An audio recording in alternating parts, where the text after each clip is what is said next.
this whole idea of keeping people's attention, engaging. If they're laughing, they're learning. They're paying attention to it. Welcome to the Cybrary Podcast. Well, welcome back. Welcome back. Welcome back. Welcome back. Welcome. Well, welcome back. Welcome, everybody. I'm Ryan Corey, CEO and co-founder of Cybrary, and I'm excited for you to join us on today's episode. Let's jump in.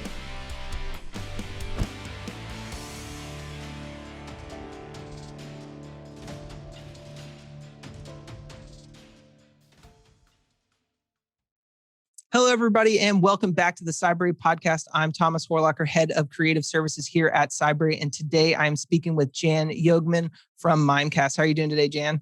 I'm doing great. Thank you for having me. Yeah, absolutely. So I know for our listeners, anybody who watch it or who has Mimecast and watches the human error videos, Jann is the person who actually writes and produces all of those.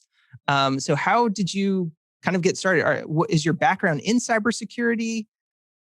I probably am as far away from the cybersecurity field as you can get. My background was in television. I worked with Michael J. Fox for many years. My first internship way too long ago was with Late Night with Conan O'Brien.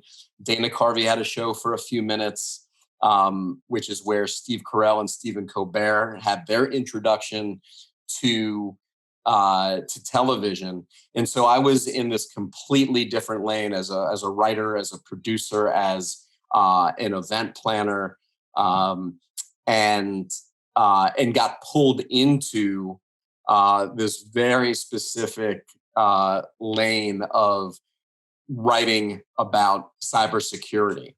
And so, I come from my background is creative and is not technical. I was the end user making all the mistakes that I now write about. But there was a time where I did not know anything about this. Yeah, and I mean, just with those names that you just went over, I mean, I can see where the comedy comes from and stuff that, now I'm guessing kind of influences the human error stuff that you do. Do you kind of pull back from those previous experiences and, some of the ideas you come up with? It's really interesting that, and I tell Drew this all the time, Drew Fried, our esteemed actor who plays Human Error, who I know you had the privilege to speak to recently. Mm-hmm. He's so good. His timing, his reaction, those beats that he takes, always being engaged and listening, even if there's a half a page that doesn't involve him. And I tell him this all the time, that his sensibility reminds me a lot of Michael J. Fox, who was the undisputed king of comedic timing, and similar skin tone between Michael and Drew. So other similarities: Michael doesn't have the crazy hair, but so it's really interesting to have that sort of familiar piece that was just sort of this inadvertent thing that I have at my disposal. And, I talk about my time in TV as my graduate school experience and how I learned how to tell stories, how I learned editing and all the pieces of post-production that it creates to do this. So it's amazing how so much of all those times when you're running around killing yourself as an intern, as a production assistant, thinking like, where is this going to go? But just being able to absorb everything that I saw and having had the privilege of being around, some pretty amazing talent, but also some amazing writers, amazing storytellers. I think I'm always tapping into that. And I think it's so crazy that I was in this like higher profile thing that I did that now has prepared me for this very specific niche to writing direct, short videos about cybersecurity. Yeah. And I mean, you mentioned at the beginning that, you were back then you were the end user that you write for now. What did you know about cybersecurity? I mean, how has your life changed now that you're writing these, like you're, are you not the end user anymore? Are you more aware of what you're doing? So it's really interesting we'll have a chance to maybe talk a little bit about sort of the evolution of our content and how we started as a startup. And then ultimately, a tot of that company was acquired by Mimecast. But when my former boss and current friend, a guy that I went to college with, had this company that he was getting off the ground, trying to make cybersecurity training fun and interesting, he came to me, and because he knew of my background and what I could bring to the table. And the reason why, a big part of the reason why I think the combination worked was because it wasn't about thinking about awareness training differently. People talk about thinking outside the box. I didn't know there was a box. Like, I was so far away from the box. And it wasn't like, how do we take current training and the way people talk about cybersecurity and how do we infuse that with humor? It's how do we forget everything we know about security awareness training and just do it a completely different way. And I think a lot of what allowed me to do that was not having anything in my head about how the training was done, and truthfully, not knowing what a lot of these typical human condition mistakes were. So if it was something that seemed like a pretty simple concept, I had to go out and talk to the people who knew a lot more than me to understand it. And so explain it to me, let me process that, synthesize it, and then figure out how to put that back out in a conversational way. And it has to be that way because I had to have it, boiled down to its basics. And so I'm not a tech person speaking a language that nobody understands. I'm taking these, what seem to be these high level concepts, which are not, they're very sort of basic and understandable, and talking to people where they are, who they are, how they are. And I think that's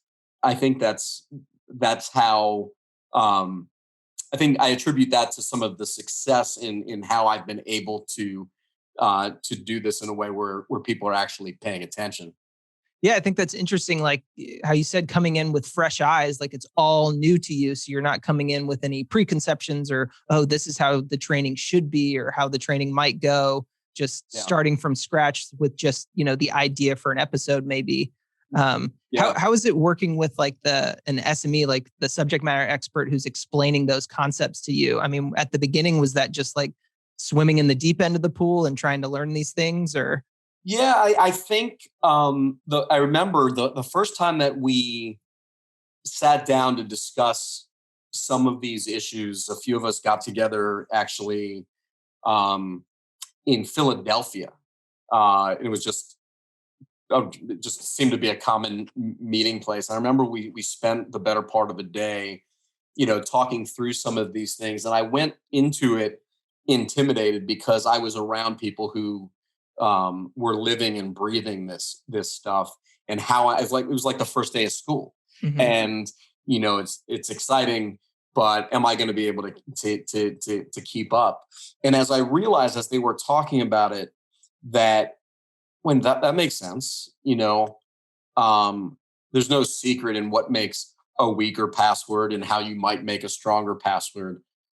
Okay, I may be somebody who uses the same password for everything, but now I understand why that's probably a really bad idea, and I can understand that and I can explain that. Or, oh yeah, I click on stuff that I'm curious about and realize. So for the most part, I would say most of what we do isn't that complicated if you just take the time to listen and understand to it, with the exception of some content, some concepts that might be a little bit more complicated, and you just have to boil that down a little bit further and ask the questions. And when people start talking in that foreign language, repeating, sometimes it means, doing a web search and reading about what you think you just heard. But it's that's the thing. I think my confidence level increased as I realized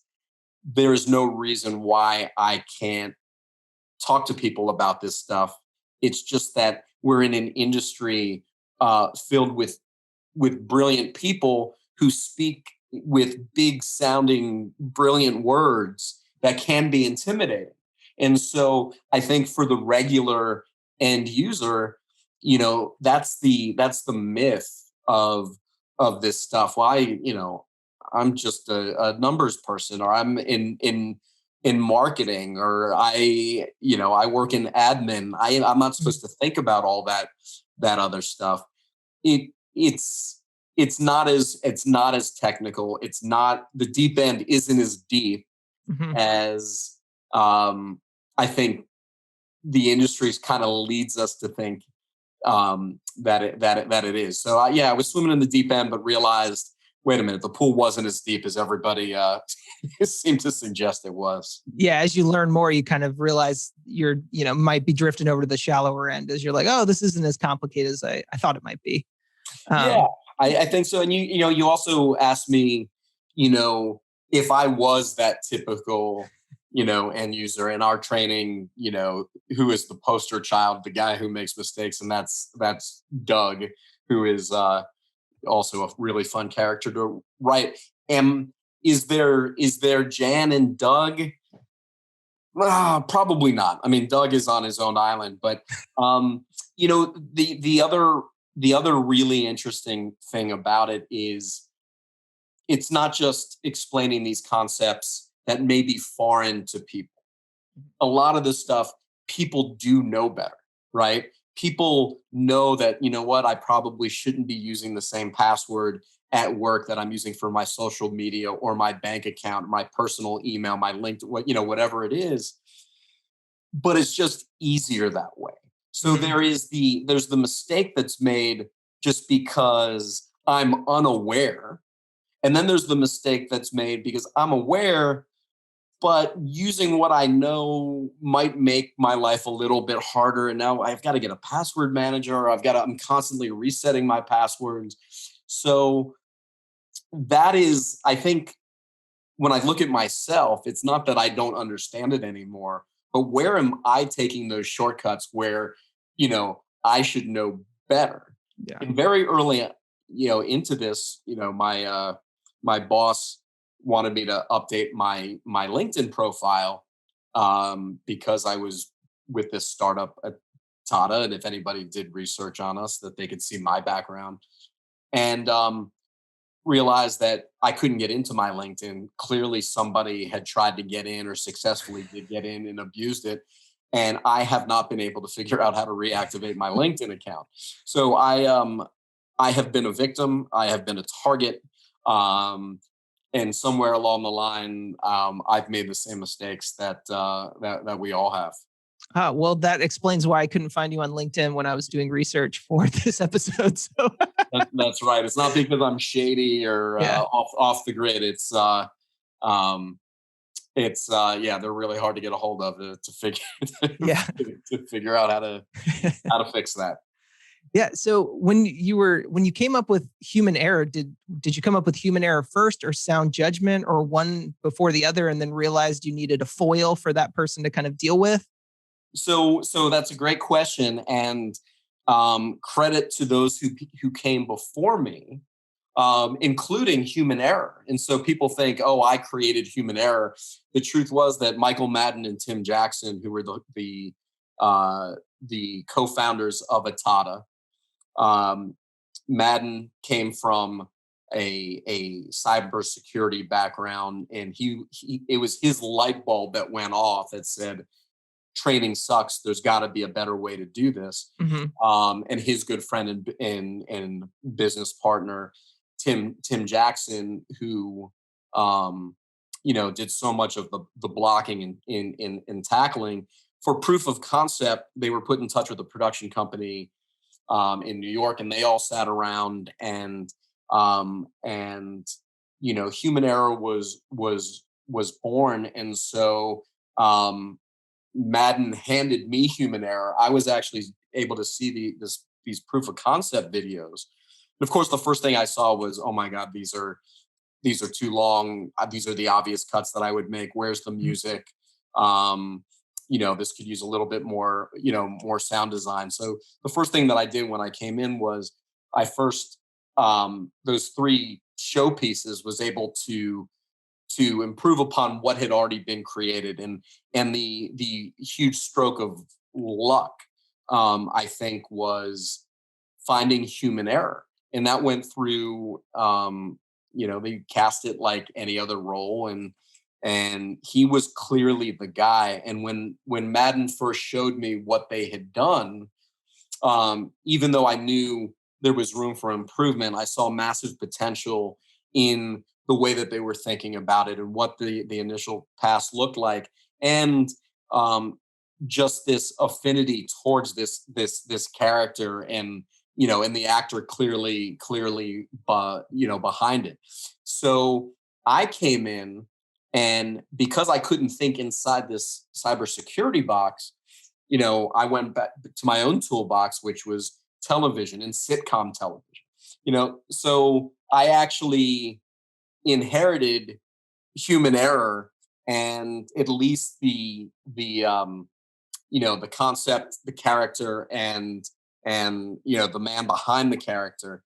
And so instead of reaching into some cybersecurity toolbox to be able to figure out how to make these, I reached into my toolbox, which consisted of TV tools. And so I saw this as a sitcom. I wanted to create a world around human error, not really even around human error. He's not technically in the world, but I thought the first thing we needed to do was to create this generic office where we think they sell something. We don't know what exactly it is that they do, but a cast of characters that represented regular people. And that way, in every episode, we wouldn't have to have any sort of explanation of who these people are. It's, you put on an episode of, whatever your favorite sitcom is, even if you've missed a season, you know who the people are, and there's no catch up needed. Yeah. The first thing, the other thing I did was, in addition to saying, hey, let's think about this like television. Let's create this recurring, sitcom, style of content.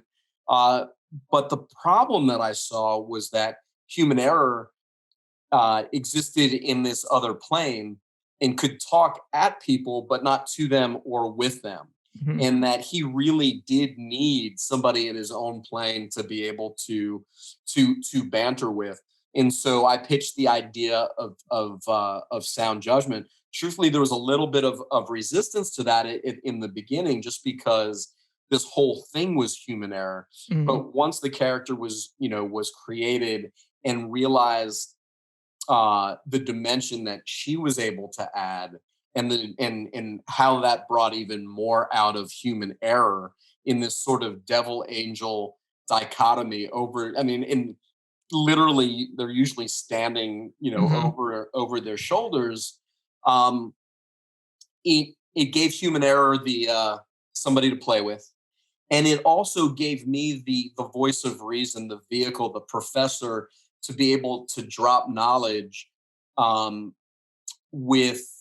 without it being preachy, because there was always somebody there arguing with her, making the opposite claim. So I think human error, brilliant in concept, and I can say that because, as I mentioned, Michael and Tim, handed me the most important piece of this. And then in just a, this, I don't think it's an accident. I was about to say stroke of luck. It was not. We went through an arduous casting process, and we do every time that we bring in new characters. And we have really found lightning in a bottle with everybody that we're lucky enough to film with. I mentioned the Doug character, and Michael Delisle, who plays, who plays Doug. And if you want to interview him on a future podcast. Yes, 100%. I would love to interview that. Doug is like most people that I work with's favorite character. And my real life brother, his name is Doug. So it's always just like a funny concept that, because it's not the most usual name. So definitely have some connection there because I see some similarities. But yeah, would definitely love to interview him as well. Absolutely. And it's funny because a lot of times with Drew, Human Error, and I will be at a cybersecurity convention like Black Hat or RSA or others that have been, all over the world.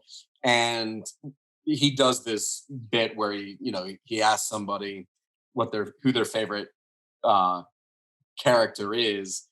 And of course the person says Doug, and it looks like Human Error is upset by that. And he takes a minute and he says, yeah, me too. Like Human Error loves Doug and is really protective of him in a way, even though, he is deepest into Doug's head. Yeah. But so him, our IT guy, who's played by Amadeo Fusca, who is a straight up comedy guy, plays that straight role, and another voice of reason, another way to be able to drop knowledge in a way that he's so good. Our Jada character, played by Kira Jackson, and Alex, who's Jessica Angelscon, just making sure and to all the cast members who I love deeply, who it's like an award show that the music's starting to play. You got to make sure to mention everybody or somebody's going to be upset. But, the thing that's so cool about it is none of these people they're like me, know anything about it. And you see a casting call and it's this industrial shoot, and it doesn't sound that interesting, but people have to pay the bills, and then they end up coming in, and a lot of them do know each other. Their paths have crossed through their improv and sketch work. A lot of them are out of Upright Citizens Brigade, the improv group. And we've now done this for so long and had the opportunity to bring everybody together that it's like every time we get the band back together to shoot another season, either they're lying to me or they really just very much enjoy working with each other in material that's not supposed to be fun, to work on. So to see where it's gone from, this idea in Madden's head, the creation of Human Error, the evolution of Sound Judgment, and this sitcom world, and all the people that we've been able to bring in and out of it, and the fact that we've now made over 80 videos, and it's still, to me anyway, and I'll be the first to admit when it starts to feel not fresh anymore. Maybe that's the benefit of keeping these to 3 minutes or less. But the fact that we want to be around these people is a testament to, I think, how good they all are. Yeah, I mean, it's obvious when you're watching it that there is chemistry among the cast. Like you can just kind of tell little things here and there, like they do seem to get along. And when I was talking to Drew, he did mention that, he knew a lot of them, from UCB and their improv work and stuff like that. Is any of what happens improv? Is that kind of go on set, or is it, whatever you write? So, it's interesting that when the first couple videos that Drew did, I know that there were scripts that they followed, but it felt like a lot of, there was a lot of room for improv, which was a blessing and a curse. In some ways, it was a little bit directionless. Like, did we cover all the beats that we need to? So I script it, the way I want to hear it, but we almost always do takes where we just let them go.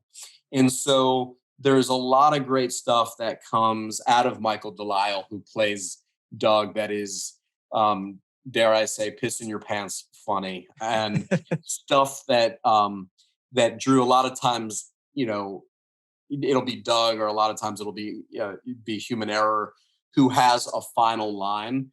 And there are always we never like to cut when we think we're done, because we never know what may come out. And so they're following scripts, and most of what you're seeing is the way I intended it. But credit to them, some of the, some really, really funny stuff comes out of that ability just to think quickly and to really understand the characters. Yeah, I mean, you can tell that. Yeah, it seems like there's just some fun kind of being had on set. Are you on set during every recording? Do you kind of sit there? Do you direct as well, or do you just kind of make sure? Yeah, so I do that. I've always, always, knew all the elements of producing, and had, you know, knew that I could write this. The idea of directing it was,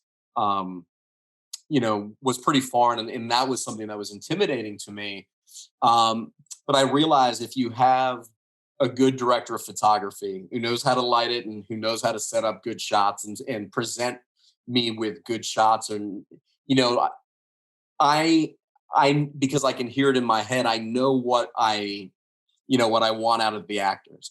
And so I kind of fell into it, and it's really fun because number one, they're really good at taking direction. But at the same time, they also allow me to sit back because their take on something may be different than I had imagined it. And I think, I was about to say that, I think the sign of a good director, and that sounds incredibly pretentious because I don't consider myself a director, even though I do direct these. But I think it's knowing when to give the direction and to help shape, but it's also knowing when to get the hell out of the way. So I'm always on set. I, the one thing that I can say that probably, in fact, I know makes everybody else crazy is that I won't stop until I know we have the take the right way.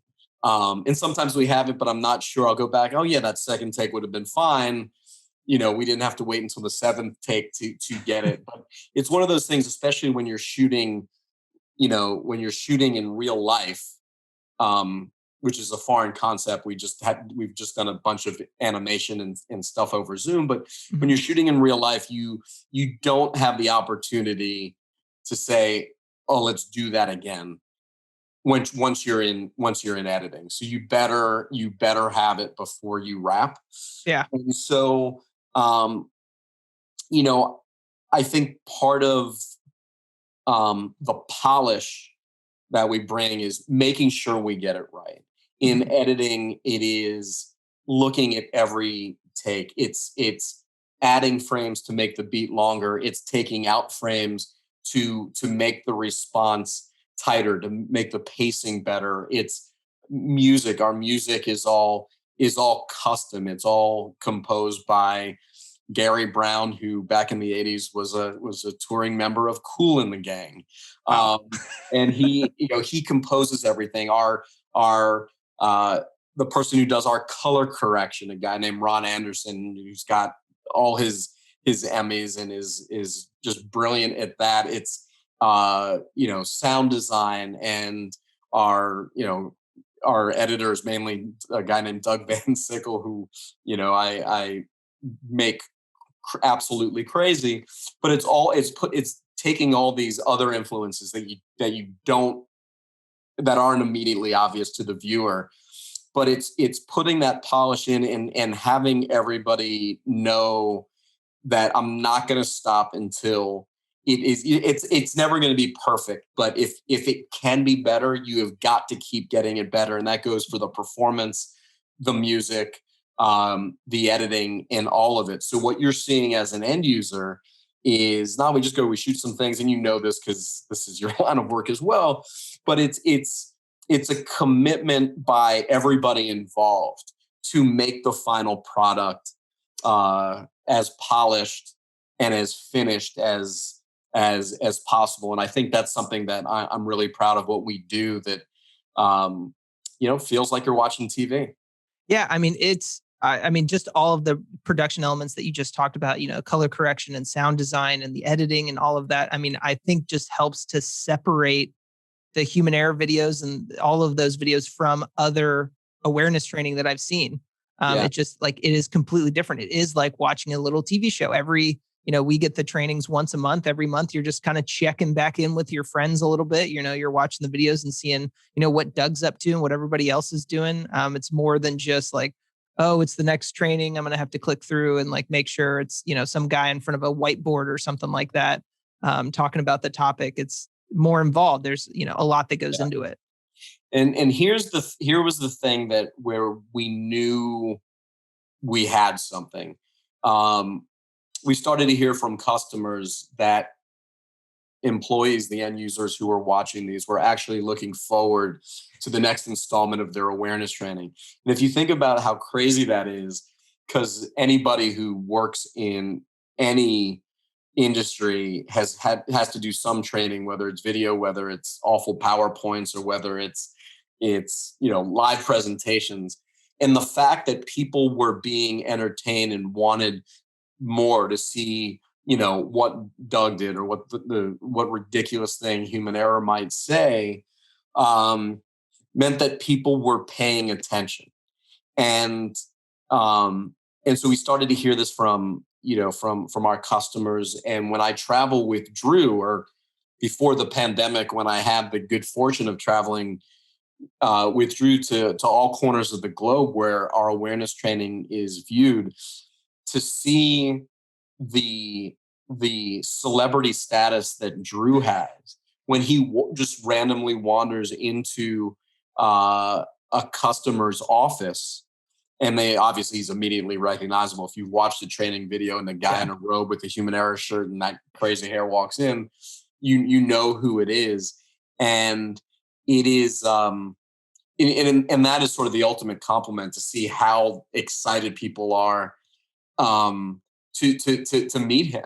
Yeah. And so to be able to, with every concept, as boring and dry as that the little kernel of what we have to convey might be, if the stuff surrounding it can entertain,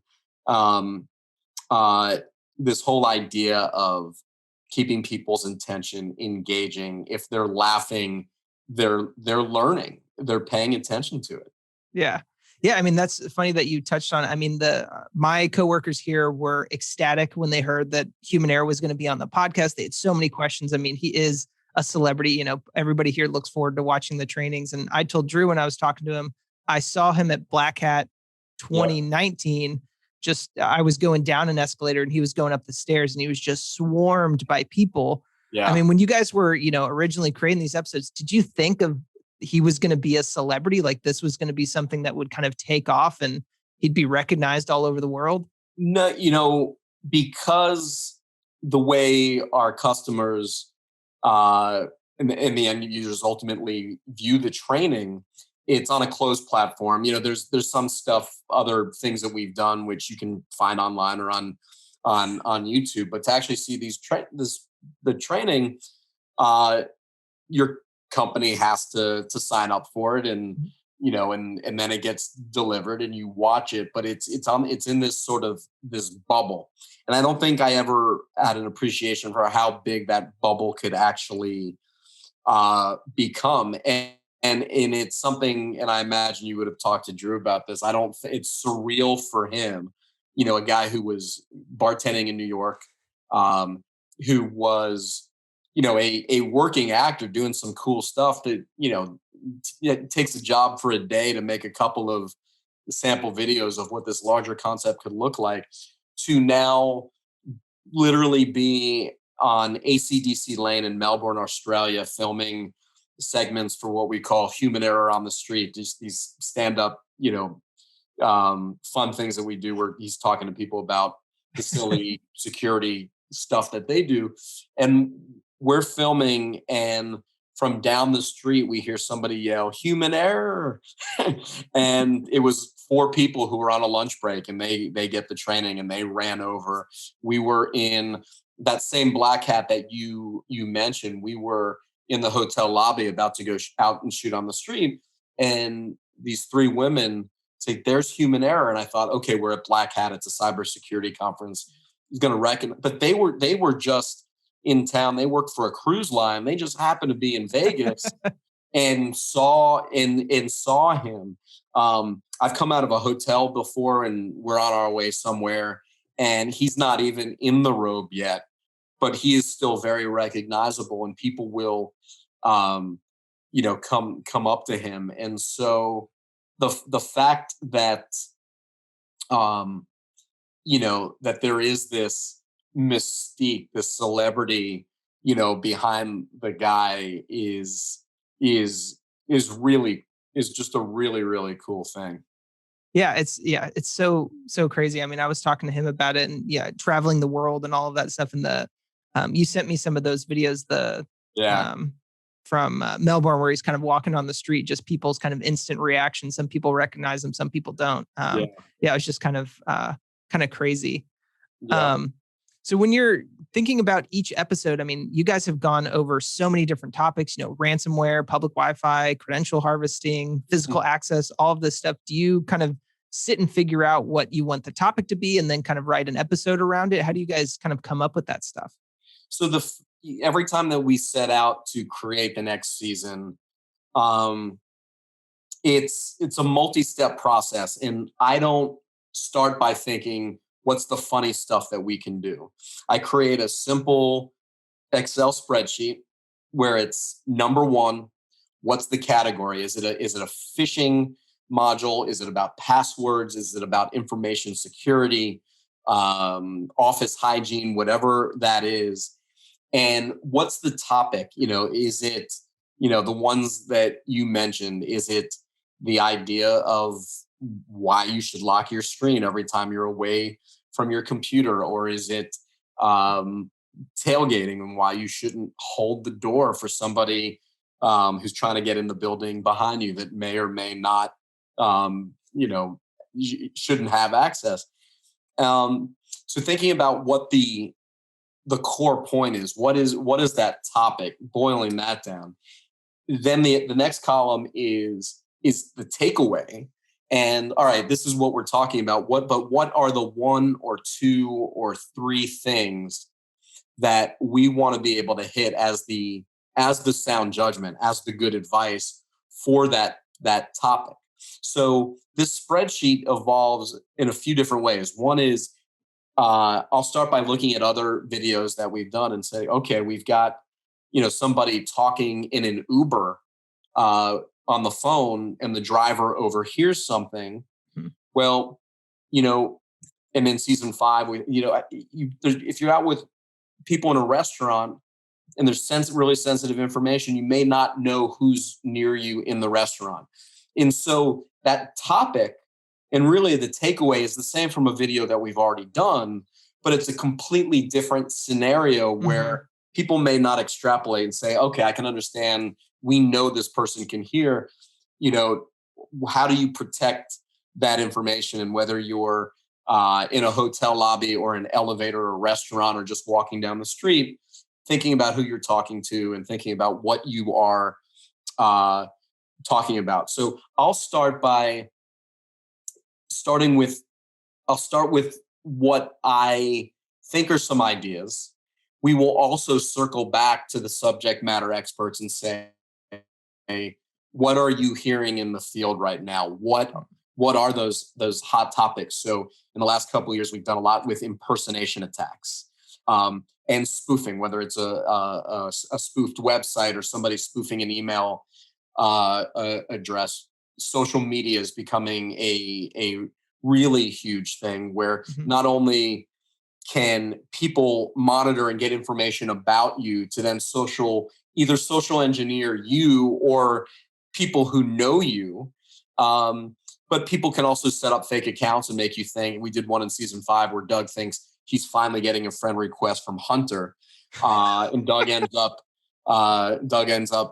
through Facebook basically sending sensitive information, and then ultimately sends him gift cards. So the reaching out to people within Mimecast who are subject matter experts, but also other people that we know who are in the field.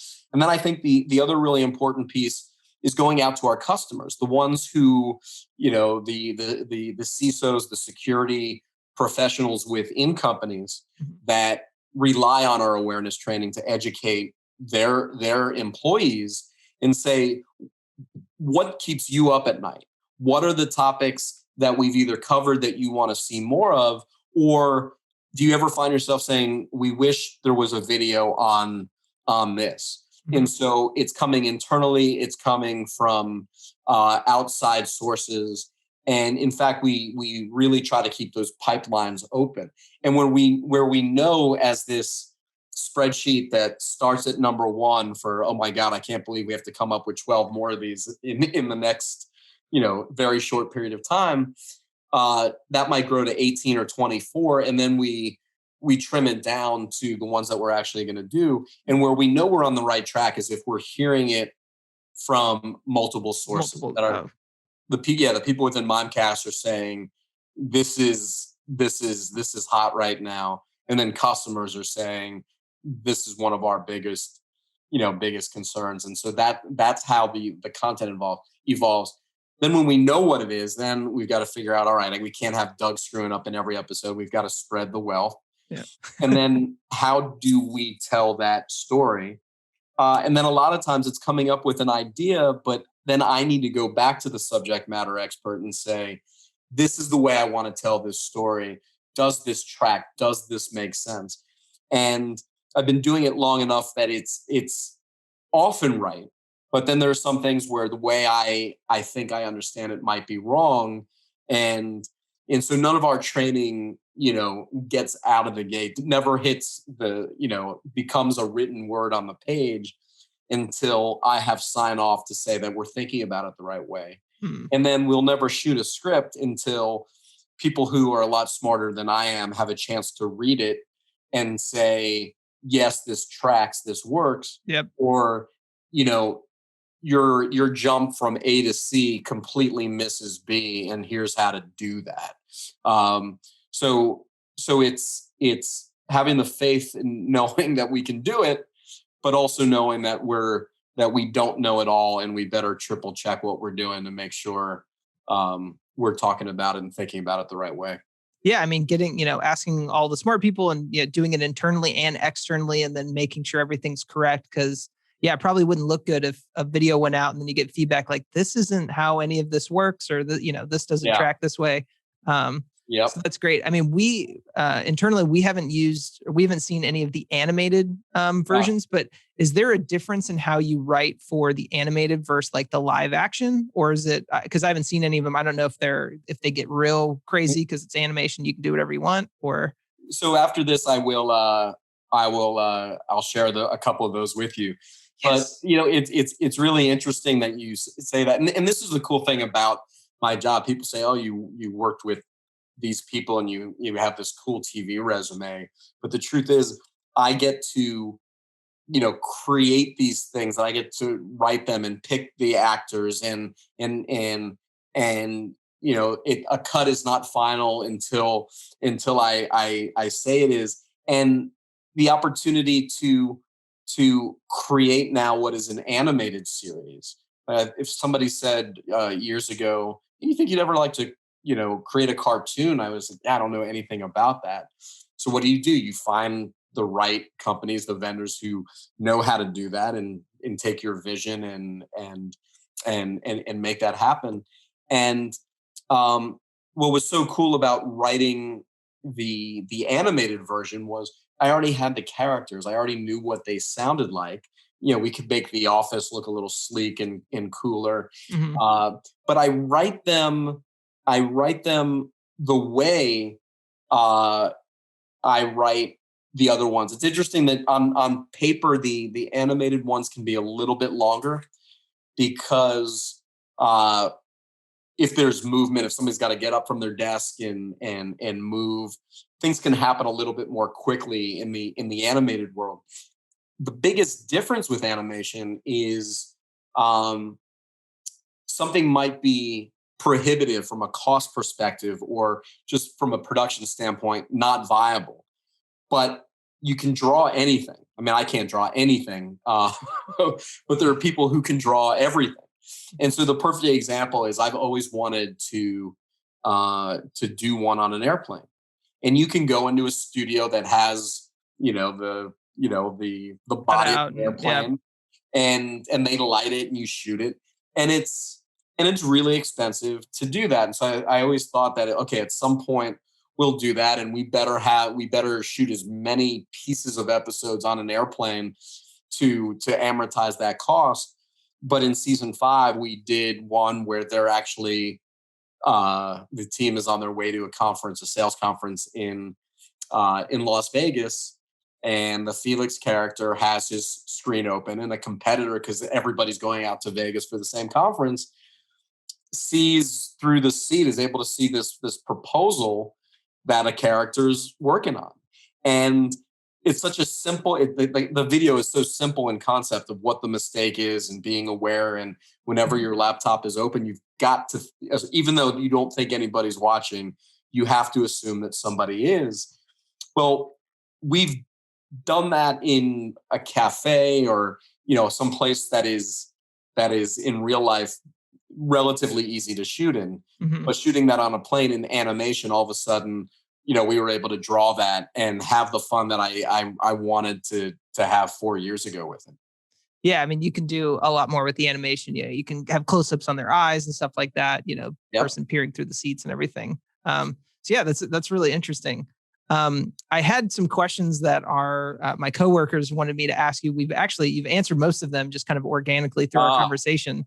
But the one that we kind of talked about at the very beginning, one of my coworkers, Nick, recognized the bar that is from, I think, season 1 as Reunion in New York City, and was wondering if that's like where Drew started or how kind of that came about, just because it's, I think, someplace he used to go frequently. Yeah, no, it's funny that, and there's a second part of the story, which I will get to, but Reunion, which is on 44th Street between 8th and 9th Avenue in New York, is on a block where there's Marseille right above it, and then Nizza, and then the first 5 napkin burger which is on the corner of 45th and 9th. A really good friend of mine from college, who is one of the owners in all those properties, is also an owner in Reunion, which is the downstairs bars. Also Schmackery's, which is the great cookie bakery around the corner from 5 Napkin Burger. But when we, as a startup, and I, having ideas, all right, we have this office we can shoot in, but coworkers go out together after work. How do we do that? And so I reached out to my friend Rob, who was very gracious to first give us access to Marseille in the morning, where we do one where the Tara character is throwing down a lot of coffee, has to get up and use the restroom, and leaves her laptop only to come back and find that it's gone. And so after we shot that one, we then went down into Reunion and shot until they had to kick us out because it was time for real people to come in and start drinking. But yeah, and what's so cool about it is it's just visually just a really, it's a surfer bar type of vibe. And it wasn't like we had to go into a raw space and dress it. I do remember we wanted to put beers in the hands of our cast. So we actually did go out, rather than taking my friend's product. We actually did go out and buy our own. But here's the really interesting thing. That was season 1, where we were playing small ball at the time, meaning, our audience is going to be this company that's likely in America, and then this company that's likely in America. And so I, really thought that it felt real to have people drinking after work. And if they did, with somebody who's excited about the possibility of a deal closing, post something on social media that maybe they shouldn't. That seemed very organic and relatable to me. Yes. The problem was, as we grew, as Atata grew, and now we're starting to have people, customers around the globe, different cultures, different religions regard alcohol in very different ways. Yes. And so, to Madden's credit, in season 1, some of the content made him a little bit nervous because I think he had his eye on the bigger picture. And so going into season 2, the absolute rule was, nobody's drinking any alcohol. Or we did one in season 1 where Doug is on a date, which is something I also wouldn't even do now because times have changed so much that we just stay away from anything that could be a trouble area, anything that could, even though our intentions are as good as they could possibly be, is there somebody who's going to be offended. And you can't protect yourself completely, but you can be proactive to make those choices. But Doug's on a picnic and it's Doug, so he messes up the date, but they're just holding what looks to be white wine. It was just white grape juice. But we actually have customers that won't use a couple of those videos from season 1 because they feature alcohol. So in season 2, we went into a ping pong club, and a friend of mine was a very, very, very, very small part owner, but made a phone call for me, and we were able to go in there and shoot. And everybody's either drinking water or Coke. It's a place where you feel like people would, might have a beer or have a cocktail. And we are intentional. We stay away from it now. Yeah, I mean, it makes sense. Yeah, as the company's grown and stuff. I mean, Drew kind of touched on a little when we were talking. Some of the jokes and stuff he does at offices and things, he has to change based on where he is because just certain things just don't play in certain cultures and stuff like that. So it's kind of interesting that the product itself is doing the same thing.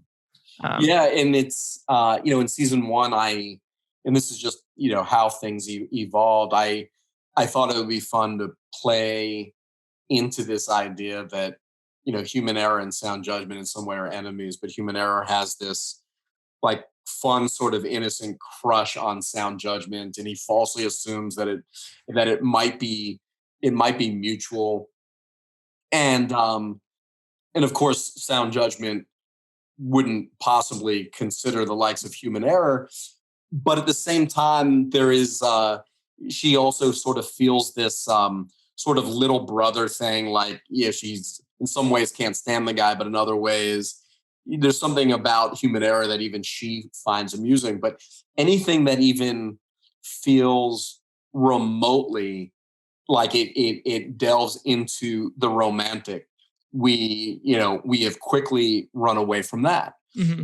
We did one where Doug and Claire are sharing an Uber. It's late after work, and Claire realizes that she lost her key card. That was, and the responsible thing to do is report it right away. She ended up leaving it in the Uber. The Uber driver later lets herself into the office on Monday to return it. But the setup of it was, nighttime in New York City, and this, credit to our director of photography, it looked great, but there was a romantic feel, even though it wasn't intended. And I remember having to cut some of that dialogue, like, wait a minute, is something going on with Doug and Claire that's subtext here. And so we are, and that's a challenge. I always say that I'm most impressed with stand-up comedians that can get on stage and make you laugh without having to. I mean, I love the ones who are completely filthy as well, but if you can get up and make people laugh, and just from your observations without having to go to the dark and stuff and curse and things like that, that is the challenge, and it has been challenging. The places where I want to make a fart joke and Madden wouldn't let me. Madden actually moved on from Mimecast several months ago, which means I suppose all those jokes that I've had building up as it were can now finally be hopefully you got it written down somewhere. They perpetuate themselves. But it's interesting that it's this serving the audience and making the end user like what they're seeing and entertaining them, but also being sensitive that whether they're at work or doing their training from home, that there is a corporate culture that we have to fit into. Mm-hmm. And what is appropriate for, some industries and some companies and some corporate cultures, that may not be appropriate for others. And so mm-hmm. we have to think about making it acceptable for the largest audience possible, which means we can't make those cheap jokes. We can't have the innuendo that you would easily see in sitcom. That's like, oh, that's just how people mm-hmm. talk. I mean, in the reality is in real life, in offices, there are relationships developing. Crazy things happen after company holiday parties. People go out for dinner or drinks. Customers are meeting out, socially. And so all of that, which would be, massive amount of material and all that, we intentionally stay away from. Yeah, I mean, that all makes sense. And before I forget, I mean, special shout out to Michael Madden. I mean, he's the one who connected us. Right. Always very thankful. I've had a lot of good conversations with you and was able to get you on the podcast, and Drew as well, which easily some of my favorite episodes so far that I've recorded, just because they skew a little more to my personal, what I'm good at, actually, what I actually do and work on. But yeah, I mean, thank you, Jann, for your time. This is a great conversation. A lot of interesting stuff coming out of Mimecast and all the stuff that you guys are doing. I mean, those videos are really entertaining. I mean, we definitely look forward to them all the time. And that's not something you can say about every awareness training. So thanks for the work you do. It's great. Yeah, no, I really appreciate it. And a credit to you as well. This has been fun. And you have shared with me some of your own body of work. And I know that a lot of your coworkers have entered into a part of the business that they never thought they would be, and you actually have some talented people. So, to those who are out there, if the day job at Cybrary doesn't work out, there's this whole other awareness training thing that we can do. But yeah, you're doing some great stuff there, and it's all about creating, fun content and to your audience, which is our audience. Mm-hmm. It does mean a lot, and it's the highest compliment. And I really do appreciate it. Yeah, well, thank you. Yeah, I know people here are going to be excited to hear that you've watched some of our stuff. I know I sent you some in the past, and that you think they have some chops. I will continuously follow up with you until I can get myself in one of those videos. Yes. I don't care if I'm in the background. I can be a plant. It doesn't matter. I would love to be in one of those videos. But thanks again, Jann. It's been great talking to you. Likewise. Thank you for having me. I appreciate it.